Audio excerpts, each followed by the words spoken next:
किशनपुर नामक एक छोटे से गांव में हरिया, उसकी पत्नी और उनके 2 लड़के रहते थे। हरिया के दोनों लड़के जुड़वा थे और दोनों शक्ल सूरत में हमशक्ल थे। जो कोई भी व्यक्ति उनको देखता तो वो पहचान नहीं पाता कौन रामू कौन राजू है इन दोनों में से। एक शाम हरिया अपनी पत्नी से बोलता है, अब तो बुढ़ापा आ गया और अब पहले जैसे हाथ पैर भी नहीं चलते। हाँ, अब आपकी और मेरी उम्र हो गई है। अब मुझसे भी घर का काम नहीं होता। क्यों ना रामू और राजू के लिए सुंदर लड़कियां देखकर उनकी शादी कर दी जाए। हाँ भाग्यवान, तू बोल तो सही रही है, लेकिन मुझे रामू की फिक्र है क्योंकि उसे काम में आलस आता है और वह कैसे अपना गुजारा कर पाएगा। बातें करते करते दोनों सो जाते हैं।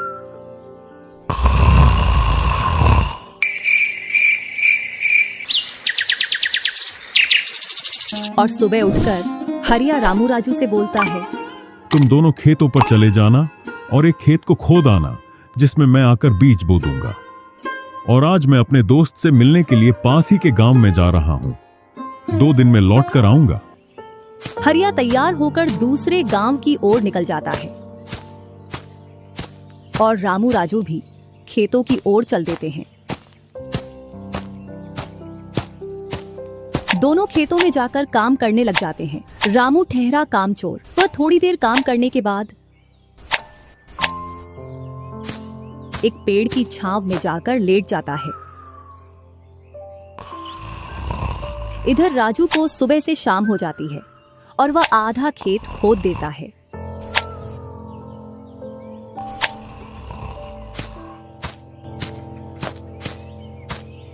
और हरिया भी अपने दोस्त के पास पहुंच जाता है। अरे भाई हरिया, कैसे आना हुआ? तुझसे मिलने की इच्छा हुई तो मिलने आ गया। चल अच्छा है, पहले भोजन करते हैं, इसके बाद गप्पे लड़ाएंगे। दोनों साथ में भोजन करते हैं। हाँ भाई हरिया, सुना सब कुशल मंगल? हाँ भाई, सब कुछ कुशल मंगल है। अब तो तेरे दोनों लड़के शादी के लायक हो गए होंगे। हाँ, दोनों शादी के लायक हो गए हैं और खासकर मैं तेरे पास इसीलिए आया हूं कि कहीं दोनों लड़कों के लिए लड़कियां देख आऊं। वैसे अपनी भी 2 बेटी हैं और दोनों खूब होशियार और चंचल है। अब दोनों की भी उम्र शादी के लायक हो गई है। अगर तुझे कोई एतराज ना हो तो क्यों ना इस दोस्ती को रिश्तेदारी में बदल दी जाए। इतना सुन हरिया बड़ा खुश होता है। जब वह दोनों लड़कियों को देखता है तो दोनों बहुत ही सुंदर थीं।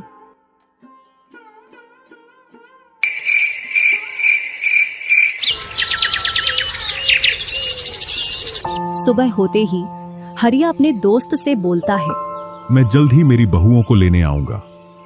इतना बोलकर हरिया अपने गांव की ओर चल देता है। इधर रामू और राजू भी अपने खेतों पर काम करने के लिए आ जाते हैं और रामू पेड़ की छांव में जाकर सो जाता है। इधर राजू अपने काम में लगा रहता है। शाम होने को आ जाती है और हरिया भी अपने खेतों के पास आ जाता है। रामू की आंख खुलती है तो हरिया उसको आता हुआ दिखता है, तो वह खेत में जाकर काम करने लग जाता है। चलो घर, अब शाम हो गई और खेत भी पूरा खुद गया है।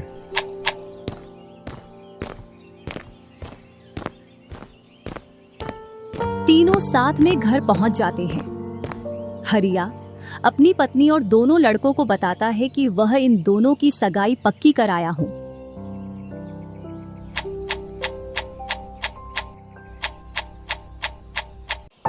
और वह कुछ दिन बाद दोनों का विवाह कर देता है।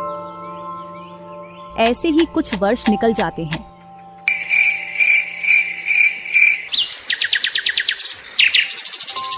हरिया और उसकी पत्नी का स्वर्गवास हो जाता है और दोनों भाई जमीन और घर का बंटवारा कर लेते हैं। रामू अपने आलसी पने की वजह से खेतों में काम करने नहीं जाता और दिन भर घर में ही पड़ा रहता। इधर राजू अपने खेतों में दिन रात मेहनत करता है, जिससे रामू और राजू की फसलों में अंतर स्पष्ट दिखाई देता है। एक दिन रामू राजू से बोलता है, तूने अच्छा खेत रख लिया और मुझे यह खराब खेत दे दिया। जिससे तेरी फसल अच्छी हो रही है और मेरी फसल कमजोर। कोई ना, अगली फसल पर खेत बदल लेंगे।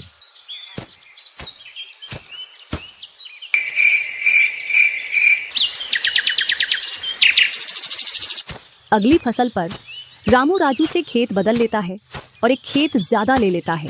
फिर भी राजू खुशी खुशी उसे खेत दे देता है। राजू के हिस्से में जो खेत थे उनमें फिर से वह दिन रात मेहनत करता। इधर रामू कभी काम करता तो कभी काम नहीं करता। रामू के पास बीज खरीदने के भी पैसे नहीं थे, तो वह पैसे लेने के लिए जमींदार के यहाँ चला जाता।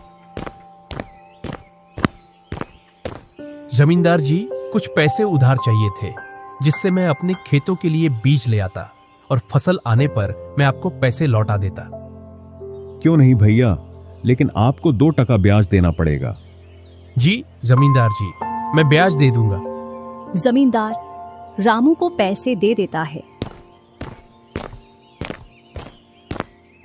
और रामू उनसे कुछ बीज लाकर अपने खेतों में बो देता है। इधर राजू अपनी फसल की रोज देखभाल करता और रामू बोकर आया उसके बाद से अपनी फसलों को देखने के लिए भी नहीं गया। वहीं अपने घर में पड़ा रहता और दिन रात सोता रहता।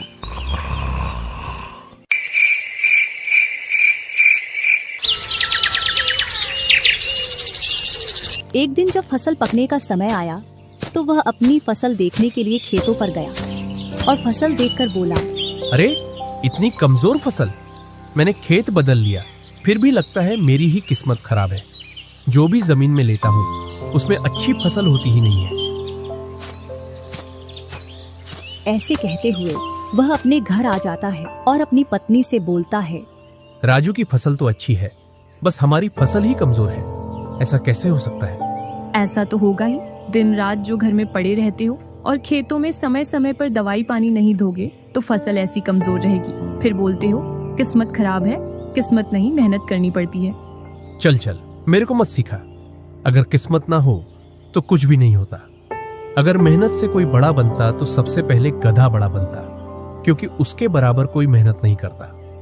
और जो मजा जिंदगी में सोने में है वह मजा और किसी चीज में नहीं। बस इनको तो सुला दो, सोने के अलावा और कोई काम ही नहीं है।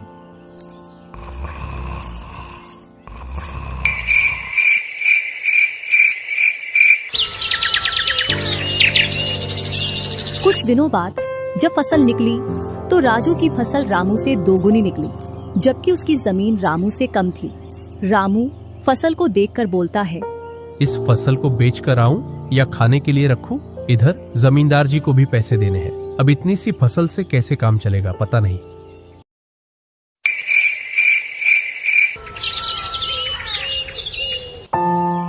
एक दोपहर रामू सो रहा था, तभी उसका गेट किसी ने खटखटाया। पता नहीं कौन भरी दोपहर में नींद खराब करने के लिए आ गया। जैसे ही वह गेट खोलता है तो सामने जमींदार खड़ा दिखता है। क्या यह रामू का घर है? रामू ने सोचा, क्यों ना मैं इसे राजू के घर पहुंचा दूं। यह मुझे पहचान भी नहीं पाया। मैं तो राजू हूँ, वह वाला घर है रामू का। जमींदार सामने वाले घर पर जाकर गेट को खटखटाने लगता है। राजू गेट खोलता है और बोलता है, क्यों भाई, इतनी तेज गेट को क्यों खटखटा रहे हो? मैंने आपके रुपए लेकर खा लिए क्या? हाँ भैया रामू, तुमने मेरे जो पैसे लिए थे उन्हीं को लेने के लिए आया हूँ। तुमने बोला था फसल आने पर पैसा लौटा देंगे, जो तुमने अभी तक नहीं लौटाया। क्या जमींदार जी, आप भी दोपहर में नशा करके आ गए? मैंने कब आपसे पैसे उधार लिए? क्या तुम ही रामू हो? नहीं, मैं तो राजू हूँ। रामू तो सामने वाले घर में रहता है।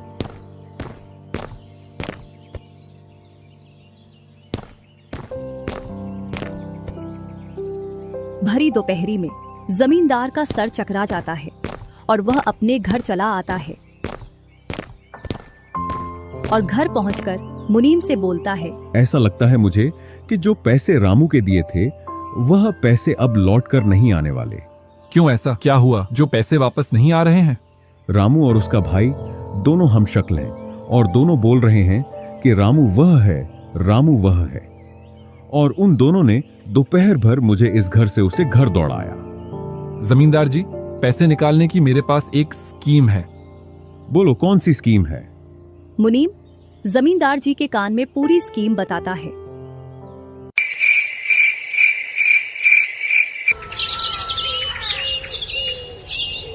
दूसरी सुबह जमींदार, मुनीम और दो आदमी जिनके हाथ में लाठी थी, चारों लोग रामू के घर की ओर चलते हैं। जैसे ही रामू के घर के पास पहुंचते हैं तो जमींदार और दोनों लोग थोड़ी दूर रुक जाते हैं। अरे रामू भैया, बाहर निकलो, मैं पास ही के गांव से आया हूँ। जरूर जमींदार होगा, मैं आज गेट खोलूंगा ही नहीं। मैं तुम्हारी ससुराल से आया हूँ। तुम्हारे ससुर साहब ने तुम्हारे लिए कुछ रुपए और कुछ आभूषण भेजे हैं, क्योंकि बुढ़ापे की वजह से उनसे यहाँ तक आने की नहीं बन पा रही थी, इस वजह से उन्होंने मुझे भेजा है। इतना सुन रामू के मन में लालच आ जाता है और वे फटाक से गेट खोल देता है। कहाँ है पैसे और धन? क्या तुम्हारा ही नाम रामू है? हाँ, मेरा ही नाम रामू है। कहाँ है धन? यही पास में रखा है, चलो दोनों उठा लाते हैं। वह मुनीम के साथ चल देता। थोड़ी दूर चलने के बाद मुनीम जमींदार जी को बुला लेता है। जमींदार और दोनों लोग रामू के पास आ जाते हैं। लाओ मेरे पैसे लौटाओ, ब्याज समेत। मैंने आपसे पैसे नहीं लिए। ये ऐसे नहीं मानेगा। अब तुम दोनों के हवाले करता हूं, तुम चाहे जैसे इससे पैसे निकालो। और दोनों आदमी रामू को लठ से मारते हैं। रामू चिल्लाता हुआ, अरे भाई रुको, अरे भाई रुको, मत मारो, अरे भाई रुको, मत मारो। इधर वह दोनों रामू में दे लठ लठ बरसा रहे थे। तभी राजू गेट खोलकर देखता है तो रामू पर कुछ लोग लठ से वार कर रहे थे। तो वह दौड़कर उनके पास आता है और बोलता है, अरे भाई रुको। इस रामू ने आज से 5 महीने पहले मुझसे पैसे लिए थे। जब लौटाने की बारी आई तो बहाने कर रहा था। कितने पैसे हैं? 2000। रुको मैं लाता हूं।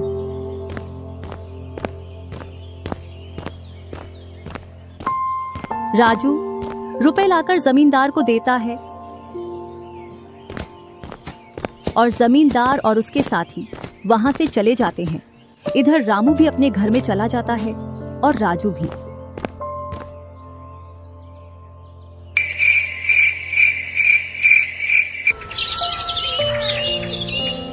कुछ दिनों बाद दोनों भाई अपना अपना खेत खोदने के लिए खेतों पर पहुंच जाते हैं।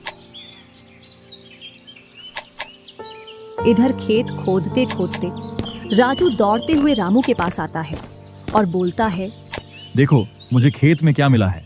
राजू के हाथ में हीरा देखकर रामू के मन में लालच आ जाता है और वह मन ही मन सोचता है, इसके खेत में तो और भी हीरा हो सकते हैं। क्यों ना मैं इसको मेरा वाला खेत दे दूं और इसका खेत में रख लूं, जिससे मेरे पास भी बहुत सारे हीरे हो जाएंगे। मैं क्या बोल रहा था, क्यों ना तू मेरे वाले खेत पर फसल कर ले और मैं तेरे वाले पर। इतने दिनों से तू कम जगह पर कर रहा था। और रामू राजू वाले हिस्से को खोदने लग जाता है।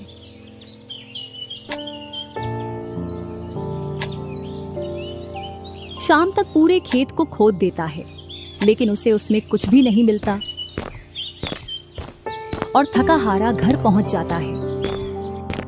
आज पूरा खेत खोद दिया, लेकिन फिर भी एक हीरा नहीं मिला, जबकि राजू ने खेत का एक कोना खोदा था, उसमें ही उसे एक हीरा मिल गया।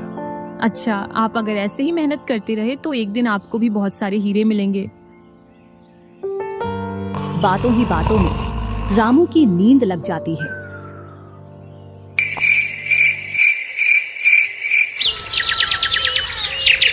और जब सुबह होती है तब वह बोलता है, आज जैसी नींद मुझे कभी नहीं आई। हाँ, अगर तुम ऐसे ही मेहनत करते रहे तो आपको रोज ऐसी नींद आएगी। और रामू उसे वर्ष राजू की तरह अपने खेतों में मेहनत करता है और दोनों की फसलें बराबर निकलती हैं, जिससे रामू के चेहरे पर अलग ही चमक दिखती है। एक दिन चारों लोग साथ में बैठकर खाना खा रहे थे। क्या सच में उस दिन खेत में से हीरा निकला था? हाँ भैया, निकला था ना। जो आज आपके घर में, उसकी वजह से कई सारे हीरे रखे हैं।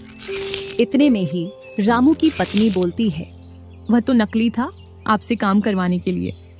इसी प्रकार बातें करते करते चारों लोग अपने अपने घरों में जाकर सो जाते हैं।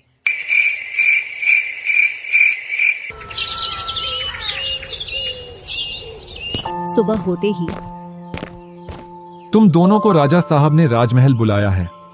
वह दोनों भाई सेनापति के साथ चल देते हैं। अब पता नहीं कौन सी आपदा आ गई।